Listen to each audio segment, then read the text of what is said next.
Hello guys, আশা করছি ভালো আছো। তো আজকে একটা নতুন ভিডিও নিয়ে এসেছি। আজকে হাটে যাবো আর সেটাই তোমাদের সাথে শেয়ার করবো। তো ফাইনালি কিন্তু আমরা মার্কেটে পৌঁছে গেছি আর চারিদিকে দেখতে পাচ্ছ লোকজন ভর্তি। আর এখানে কিন্তু সব ধরনের সবজি পাওয়া যায় সুন্দর সুন্দর, এবং এখানে কিন্তু পাইকারি দামেই কিনতে হয়, কারণ এখানে একবারে সব কিনতে হয়। আর দেখতে পাচ্ছ পুরো মার্কেটটা জুড়ে কিন্তু লোক। আর এখানে কলার কাঁদিগুলো দেখতে পাচ্ছ, সব কিন্তু কাঁদি ধরেই কিনতে হয়।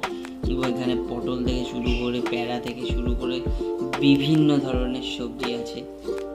এখানে যেতে যেতে তোমরা লতিও দেখতে পাচ্ছ। এখানে সব ধরনের সবজি পাওয়া যায়। আর সবজি কিনে কিন্তু আমরা খেতে চলে গেছি, আর একটু হালকা খেয়ে কিন্তু আমরা বেরিয়ে পড়েছি আমাদের সবজির উদ্দেশ্যে। যেইগুলো আমরা কিনেছি এইগুলো কিনেছি সব দেখতে পাচ্ছ। তো এক এক করে আমার একটা কাকু গাড়িতে তুলে দিচ্ছে, আর এগুলো নিয়ে আমরা চলে যাব পুরো বাড়ির উদ্দেশ্যে। তো যাদের যারা ভিডিওটা দেখছো অবশ্যই লাইক অ্যান্ড শেয়ার করো, যদি ভালো লাগে তো অবশ্যই একটু সাবস্ক্রাইব করে দিও।